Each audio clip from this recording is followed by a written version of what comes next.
కించపరుస్తూ రేవంత్ రెడ్డి అహంకార పూరితంతో మంత్రి తలసాని శ్రీనివాసరావుకి ఏమని తెలుసు పేడ బిస్కడం తప్ప పాలు పిండడం తప్ప అని చెప్పేసి మాట్లాడినాడు. అయ్యా రేవంత్ రెడ్డి గారు, యాదవ్ కుర్మ సోదరులకి పేడ బిస్కడం తెలుసు, అవసరమైతే నీ ముఖాన పేడ కొట్టడం కూడా తెలుసని చెప్పేసి అలా హెచ్చరిస్తా ఉన్నా.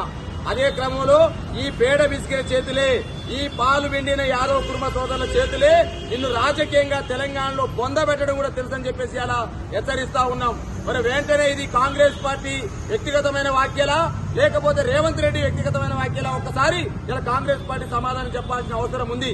అయ్యా రేవంత్ రెడ్డి గారు, మాకు పాలు పిండడం తెలుసు, అదేవిధంగా నీతిగా నిజాయితీగా బతకడం తెలుసు. ఆయన నీ లెక్క ఆర్టీఏలు కట్టి బ్లాక్ మెయిలింగ్ చేస్తూ భూకబ్జాలు చేయడం మాకు తెలియదు నాయన.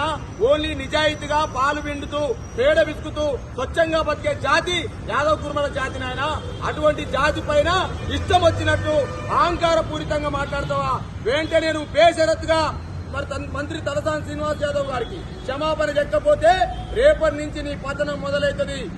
ఊరున వాడన నీ ఫ్లెక్సీలకు పెండతో కొడతాం. అదేవిధంగా ఎక్కడికి వచ్చినా నిన్ను అడ్డుకుంటాం. మా యాదవ్ మహిళల చేతులతో చెప్పు దెబ్బలు తింటావు, చీపురు దెబ్బలు తింటావు చెప్పేసి అలా నాగోల్ చౌరస్తాలో పెద్ద ఎత్తున యాదవ్ కుర్మ సంఘాల ఆధ్వర్యంలో ఇలా ఏదైతే రేవంత్ రెడ్డి ఫ్లెక్సీకి పేడ కొడుతూ నిరసన తెలియజేయడం జరిగింది.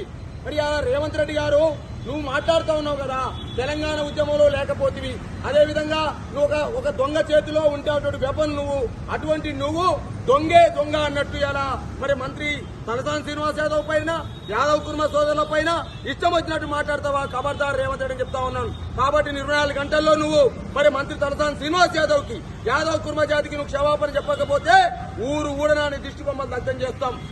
ఊడనా మహిళలతో చీపుర్లతో కొడతామని చెప్పేసి అలా పెద్ద ఎత్తున హెచ్చరిస్తా ఉన్నాం. అదే క్రమంలో రేవంత్ రెడ్డి గారు మాట్లాడుతూ ఉన్నారు. ఒక బ్లాక్ మెయిలర్, ఒక చీటర్, ఎవరిని పడితే వాళ్ళు ఎంతకొస్తంత మాట్లాడే ఒక రేవంత్ రెడ్డి కూడా యాదవ్ కుర్మ సోదరులను అవమానపడతారా?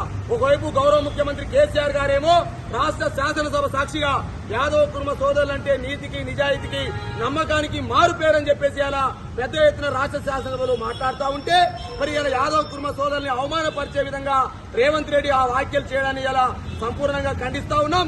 ఇలా Telangana sheep and go development federation chairman గా డాక్టర్ దూదిమెట్ల బాలరాజ్ యాదవ్ గా ఇలా రేవంత్ రెడ్డికి ఖబర్దార్ రేవంత్ రెడ్డి, 24 గంటల్లో నువ్వు మా యాదవ్ కుర్మ జాతి క్షమాపణ చెప్పకపోతే నిన్ను రోడ్డు మీద తిరిగి అని చెప్పి హెచ్చరిస్తా ఉన్నాం.